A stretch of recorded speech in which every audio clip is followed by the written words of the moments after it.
Alright, happy Friday, Precalculus. Today we're going to talk about vectors. Oh yeah! This is section 6.3 in your textbook, and let's get started. So a vector is a quantity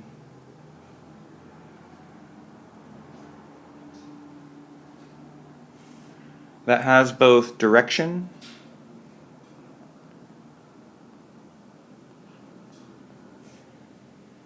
and magnitude.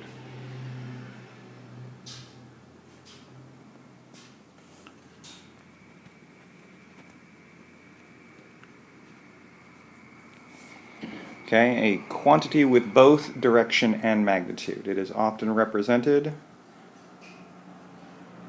as a little arrow from one point to another point. The arrow is not an indication of it going on forever. It is an indication of its direction. We can label our vectors. Let's say this was point A to point B. Then we could call our vector AB because it starts at A and goes towards B. Other times, vectors aren't given with points, and we can just label them by a single letter, often a lowercase letter, often vector V, but any letter will do. We could call it vector U, or vector W, or vector A, B, C. Any letter would totally do. When vectors are done in this way, in our textbook, they simply use a bold letter for them. So this vector right here in our textbook would be written more much like vector V, and it would just be bold. There would be no little vector hat on top of it. So when you see that in our textbook, it is referring to a vector. So you might see U or W in bold, and they're referring to vector U or vector W. Now, with regard to the two components of a vector, the direction and the magnitude, we'll talk more about direction later. The direction, or amplitude, as it's sometimes called. And we're going to use some trigonometry in order to figure that stuff out. So I'll talk about that in a little bit. When we talk about magnitude, really what we're talking about is the length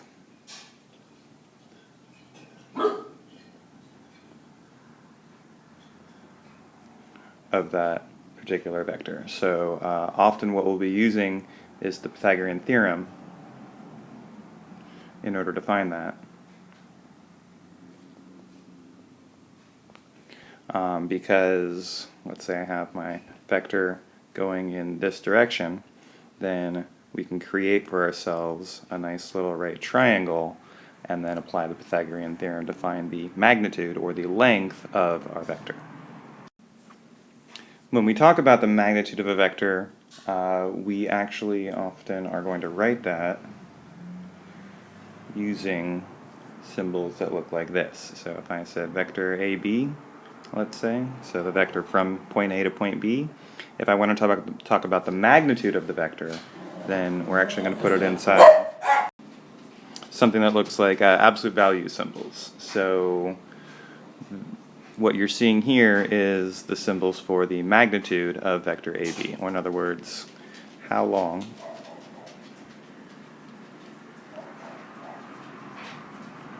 is vector AB, is really what you're seeing right here. And then our textbook uses a very slight variation on this, and when you see this in our textbook, you'll see vector AB or vector XY or whatever it is, but they use a double symbol, kind of like a double absolute value, and that's the way our textbook will talk about the magnitude of a vector. Or again, remember, we'll be using, let's say we talk about vector U in bold, and then we would put it inside the double absolute value style symbols. And this is the way our textbook is going to talk about the magnitude of vector u. Okay, so vectors, again, have direction and magnitude. You're also going to be seeing something called a scalar, and that is a quantity that has magnitude only.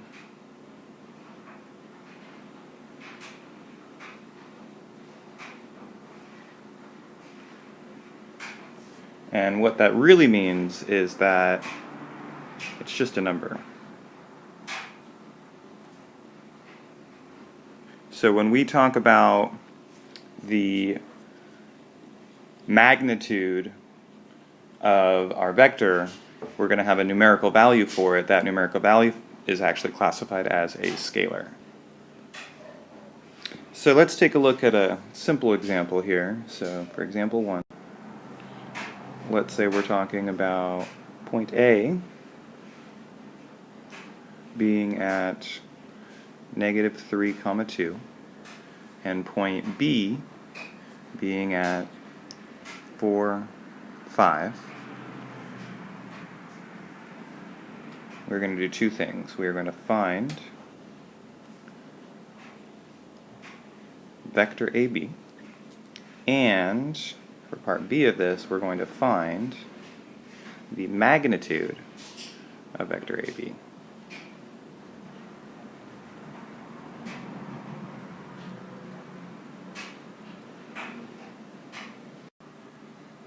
So there's a couple ways of doing this. We could do it graphically. We could kind of plot out the points and go -3, 2, figure out point A is right over here. Point B would be at 4, 5, and it would be somewhere up here. And then we could count, and we could find our vector that way. Or we can look at what the lengths are from here to here and from here to here in a more simpler and quicker way. And that is how far apart are numbers? Well, you can find that by subtraction. So if we take our x values and our y values, what we can get is, if I do 4 minus -3, that's going to be 7. And if I take 5 minus 2, that's going to equal 3. And so that tells us that our vector is going 7, 3. Notice the little vector parentheses that we have here. They're kind of angle parentheses. And this is the way that we can write a vector, indicating that it has the direction of going 7 right and 3 up, and then its magnitude we can calculate. Well, since we already figured out this was 7 and this was 3, then for our magnitude, so part A, boom, right there. For part B, magnitude, remember we're using the Pythagorean theorem, so we would get the square root of 7 squared plus 3 squared, and that's going to give us our magnitude. That's going to come out to, what, 49 plus 9, so we would get a magnitude of root 58 as our length. Okay, let's talk about a little bit right here. So this right here is known as the component form of a vector.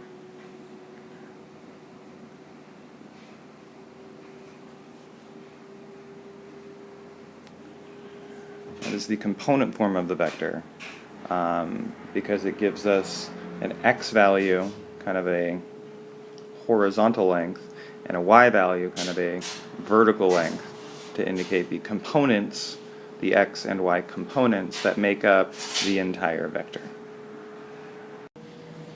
So you're going to see that right here, component form, in the instructions sometimes. It says find the component form of the vector.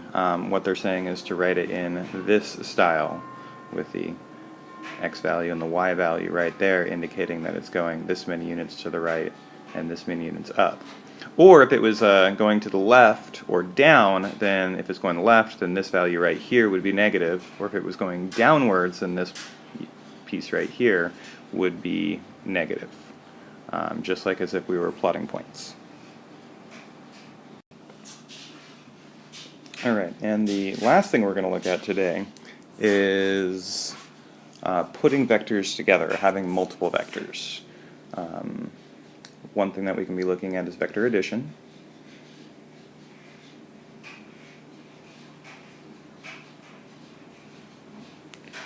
And in vector addition, we can take two vectors and add them together.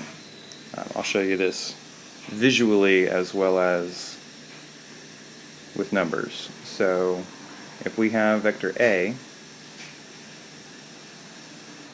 is equal to the vector, let's call it A1 comma A2. So its x component is A1 and its y component is A2. And we have vector B whose components are B1 and B2. So we can talk about vector addition. If I want to talk about vector A plus vector B, then we can calculate what the new vector is going to be by taking the x components, so that would be A1 and B1, and adding them together. And then we can find the y component of our new vector by taking the y components, that would be A2 and B2, and adding them together. And the result of these calculations right here would be the components of our new vector. Similarly, we can do vector subtraction, and it's really going to be the same thing except we're going to be subtracting our components. So A1 minus B1 and A2 minus B2 are going to give us the components of our new vector. So for example, if we had vector A was equal to the vector 3, negative 1, or in other words, 3 right and 1 down, and vector B is equal to 5, 4, in other words, 5 right and 4 up, then if we wanted to put them together, vector A plus vector B would be 3 plus 5, comma, negative 1 plus 4.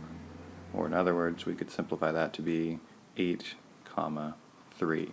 And so the resulting vector would be 8 right and 3 up. If we wanted to look at vector A minus vector B, then we could do the same calculations except with subtraction in the middle. So 3 minus 5, negative 1 minus 4.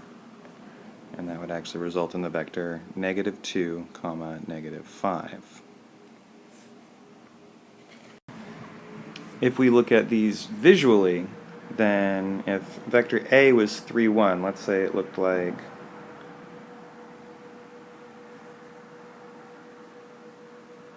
that, where we'd be going 3 to the right and 1 down. So here's my vector A. And then vector B would be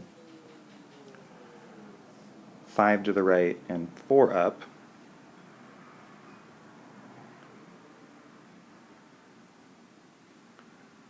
It looks something like that. Then when we're talking about the sum of those vectors, vector A plus B, then actually what we're talking about is the vector that connects from the beginning all the way to the end. So we'd be talking from right here to right here is vector A plus B. So we'd be looking at that vector right there. And if you look, the total distance to the right on this one, from here all the way to here, includes both the 3 that we originally went and the 5 that we just went. That's why we're adding them together. 3 plus 5 gives us a total of 8. All the way to there.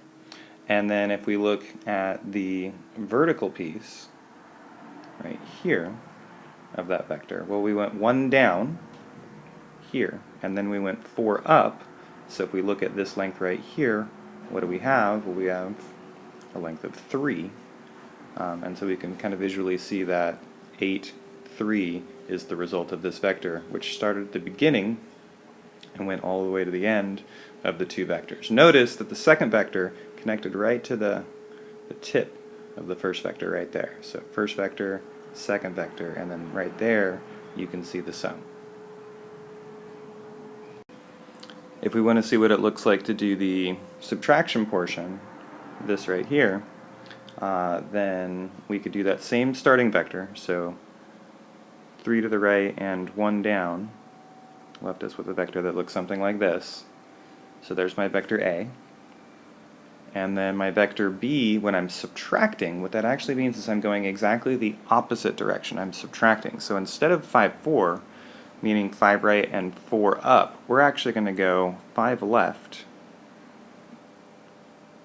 and 4 down, because we're going in exactly the opposite direction.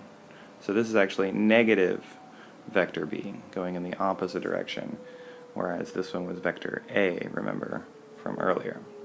So if we look at our values that we have here, we're going 4 down and we're going 5 left, whereas here, remember, we went 3 right and 1 down. So if we look at our resulting vector, which is going to start at the beginning of the first vector and end at the second vector, we're going to draw it in right here. So if I had this vector right here, and if I look at what actually values we have to make that up, my horizontal component is going to be going to the left a little bit, and my vertical component is going to be going down quite a bit.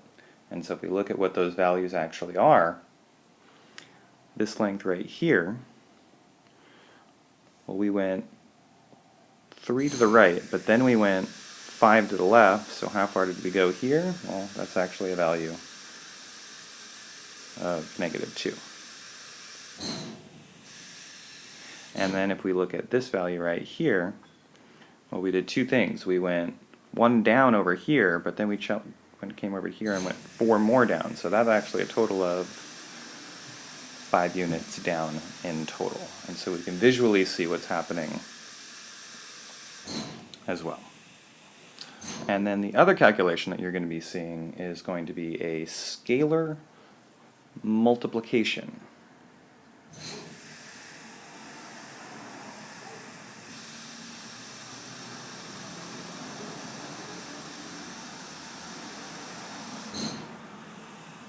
And all this means is that we are multiplying our vector times some number.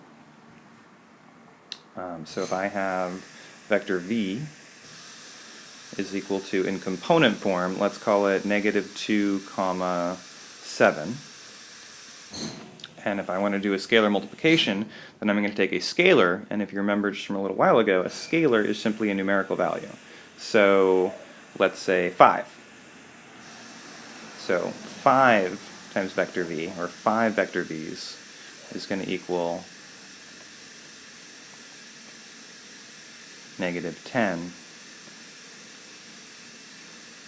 35. How did I get those values? Well, I multiplied the 5 times both components, so I had 5 times the length of the -2, that's going to give me my -10, and I had 5 times the length of 7, that's going to give me my 35. What that really means is that I have vector v going in the exact same direction, it's still that same vector, but it's 5 times longer. Okay, so that is it for our intro to vectors. We'll talk more about vectors when I see you guys on Tuesday. I hope you guys have a good 3-day weekend. Luckies. I have to work on Monday. And we'll continue talking about vectors when I see you next week.